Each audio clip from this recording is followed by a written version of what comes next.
Bien-aimés, bienvenue. Bienvenue sur votre plateau de Je médite. Je médite, une émission qui nous fait du bien depuis plusieurs années maintenant que Maranatha produit cette émission. Je suis convaincu qu'au fil des jours, au fil des semaines, au fil des mois, au fil des années, le Seigneur est en train de nous édifier petit à petit. Et cette parole est en train de nous nourrir, de nous faire grandir dans la présence de Dieu. C'est le but de cette émission, de ce partage quotidien que nous faisons ensemble avec vous, avec un serviteur de la communauté Maranatha. Tous les jours, nous sommes avec vous et c'est une joie et un plaisir pour nous de vous retrouver vraiment autour de la parole de Dieu. Je vous salue encore une fois, je salue l'homme de Dieu, comme nous avons pris l'habitude de le faire. Nous allons prendre un temps de prière, lire la parole, partager quelques éléments spirituels et nous allons prendre une décision, prier ensemble. Et je suis convaincu que le Seigneur va nous faire beaucoup de bien durant toute cette semaine où nous serons ensemble en train de méditer la parole de Dieu. Élevons la voix, prions le Seigneur ensemble.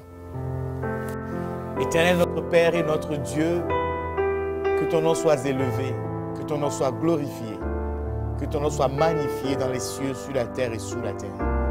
Père, nous ne pouvons pas commencer ce temps sans pour autant t'invoquer, parce que c'est toi qui crées en nous le vouloir et le faire. Parce que c'est en ton nom que nous allons, parce qu'il s'agit de ta parole, il s'agit de ton peuple pour lequel tu as versé ton sang. Père, je prie au nom puissant de ton Fils Jésus, que ce temps soit un temps de bénédiction, un temps de vie, un temps de paix, Seigneur mon Dieu, un temps de partage pour mon frère et pour ma soeur qui est en train de suivre cette émission, suivre cette vidéo. Seigneur, visite-nous, restaure-nous, équilibre-nous, redresse-nous, Seigneur mon Dieu, pour que toute la gloire te revienne à toi et à toi seul. Merci Père, au nom puissant de ton Fils Jésus. Amen. Voilà, bien-aimés, nous voulons lire la parole de Dieu dans l'épître de Paul aux Éphésiens, au chapitre 6, du verset 18 au verset 20. Lisons la parole de Dieu. Faites en tout temps par l'Esprit toutes sortes de prières et de supplications. Veillez à cela avec une entière persévérance. Et priez pour tous les saints. Priez pour moi, l'apôtre Paul demande ici, qu'on prie pour lui, afin qu'il me soit donné, quand j'ouvre la bouche, de faire connaître ardemment et librement le mystère de l'Évangile pour lequel je suis ambassadeur dans les chaînes et que j'en parle avec assurance comme je dois en parler. Parole merveilleuse du Seigneur. Bienvenue, nous sommes à la fin de l'épître de Paul aux Éphésiens, l'église d'Éphèse qui est une des premières églises qui après avoir reçu la lettre dans l'Apocalypse, c'est la lettre du Seigneur, les 7 églises de l'Apocalypse.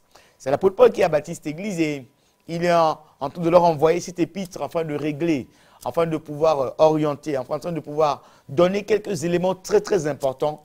Et dans ces éléments importants, il y en a une notion importante que tout chrétien, nous ne devons pas négliger. Au contraire, c'est la prière. La prière, l'apôtre Paul traite le sujet de la prière ici avec une grande sévérité et une grande importance. Il précise en commençant ce verset 18 en disant « Faites en tout temps par l'Esprit. » Faites en tout temps.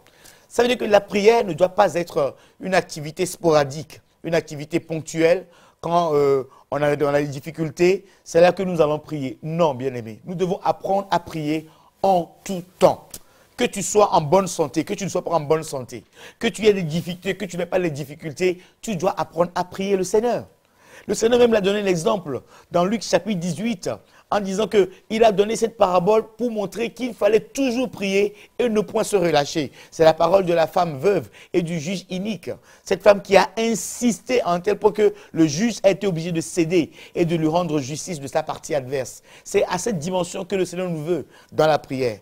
Tu ne peux pas commencer la prière aujourd'hui mardi, aujourd'hui lundi, aujourd'hui jeudi et samedi on ne te voit plus. Tu es bien au mois de janvier et au mois de mars, on ne te voit même plus à l'église. Tu disparais pendant 3 mois, pendant 6 mois. Après, tu réapparais quand les difficultés commencent à t'assaillir. Comment veux-tu évoluer avec le Seigneur? Comment veux-tu que la prière puisse te faire grandir dans la présence de Dieu bien-aimé? L'apôtre Paul le dit ici, faites en tout temps. Et même aux Thessaloniciens, il leur dit, priez sans cesse. Ça doit être une activité, c'est l'activité de base. Quand l'homme de Dieu le dit dans la communauté, la prière doit devenir notre style de vie, notre langage spirituel. Tous les jours, tu dois tout faire par la prière. C'est ce que l'apôtre Paul insiste ici. Et il dit ceci, faites en tout temps par l'esprit. La prière n'est pas une activité charnelle. Il ne s'agit pas d'une activité de l'âme émotionnelle pour pouvoir ressentir les choses dans le corps. En disant que non, là, dans la présence de Dieu, on a senti des choses, Dieu était vraiment là. Non, bien aimé, la prière n'est pas une sensation. Non, la prière, c'est une activité spirituelle, sérieuse, grave, dans lequel, au travers duquel Dieu nous transforme, au travers duquel Dieu nous équipe, au travers duquel Dieu nous visite, au travers duquel Dieu nous fait du bien. Bien aimé, je veux t'encourager, toi qui avais relâché ta vie de prière. Toi qui ne pries plus, tu dois te redresser. Ce temps est un temps où Dieu a disposé pour toi, pour que tu puisses te redresser. Et je suis convaincu qu'au travers de cette méditation, le Seigneur va t'aider à retrouver cette force pendant ce temps de prière que nous voulons avoir. Pas plus tard qu'il y a quelques jours, je partageais avec une seule me partageait que non, il y a des moments où elle a envie de prier, elle prie. À un moment donné, c'est comme si elle n'a plus aucune envie de prier, elle se relâche totalement. Mais c'est quand plus tu as les difficultés, plus tu sens que tu n'as pas la force de prier. C'est plus pendant ce temps-là qu'il faut encore plus prier.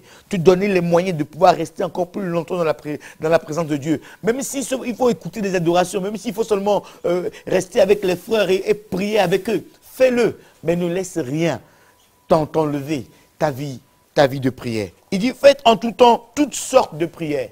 On doit prier pour tout, bien-aimé. Tu dois apprendre à prier pour toutes les situations. Même pour savoir le nombre de sucre que tu dois mettre dans ton café, bien-aimé. Tu dois demander au Seigneur. Même si savoir quelle couleur tu dois mettre dans tes cheveux. Tu as le droit de demander au Seigneur, bien-aimé.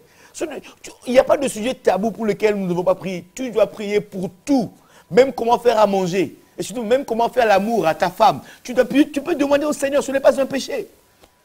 Parce que le Saint-Esprit est notre meilleur conseiller. Et il peut nous enseigner toutes sortes de choses que nous ne savons pas. C'est nous-mêmes qui nous limitons. La parole dit, toutes sortes de prières et de supplications.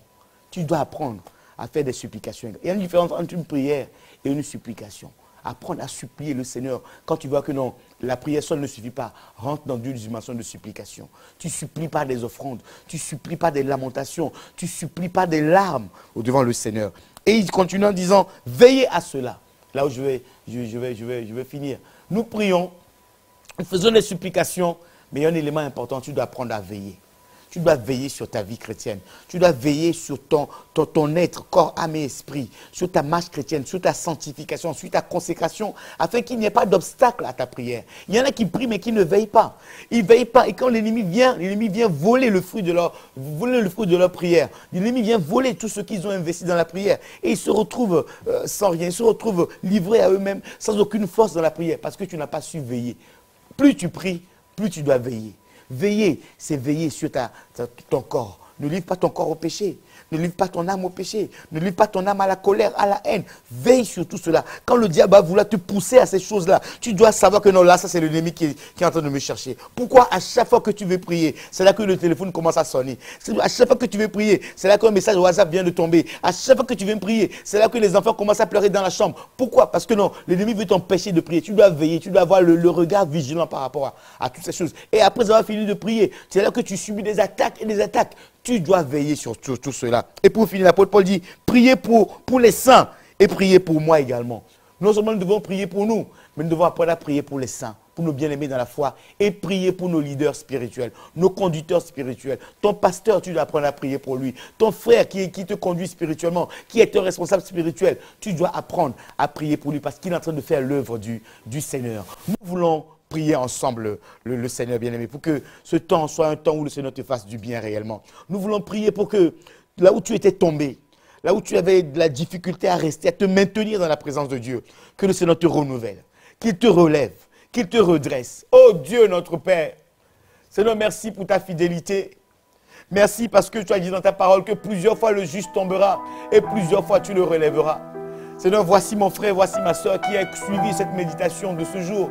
Là où il était tombé, là où il était fatigué dans sa marche chrétienne, là où il n'arrivait plus à prier au Père. Je viens élever ma voix là où nous n'y arrivons plus, éternel Dieu des armées.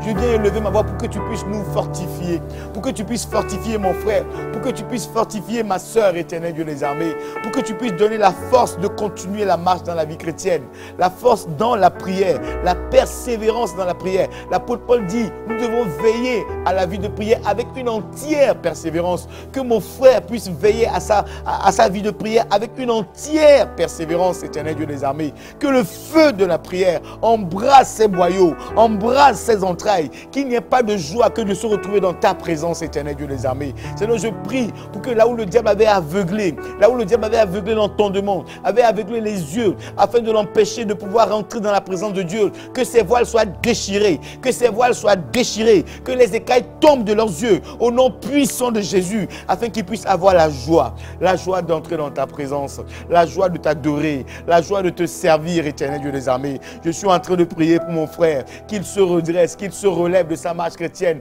qu'il se relève là où il était tombé, là où il n'arrivait plus à rester dans la prière, qu'il se relève, ô éternel Dieu des armées.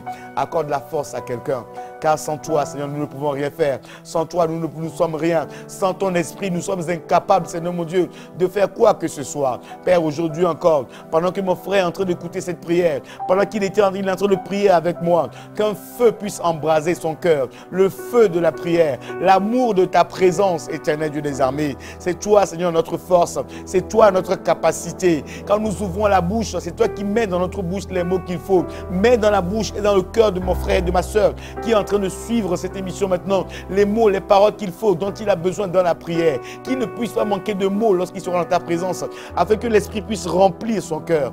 Fais-lui du bien, Père, pour la seule gloire de ton nom. Merci pour ta grande fidélité dans notre vie. Merci pour ton amour. Reçois l'honneur qui t'est dû, Père, au nom puissant de ton Fils Jésus. Amen. Voilà, bien-aimés, soyez bénis. Relève-toi.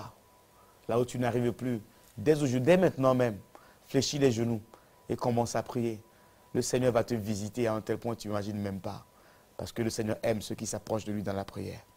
Soyez bénis, continuez de nous suivre sur notre chaîne Maranatha Télévision, sur YouTube, également sur notre box au Rao Télécom, le canal 142, ainsi que sur tous les réseaux sociaux. Nous sommes disponibles également 24 h sur 24 sur la radio Maranatha, sur www.maranathatv.fr. Soyez bénis et à très bientôt. Ciao!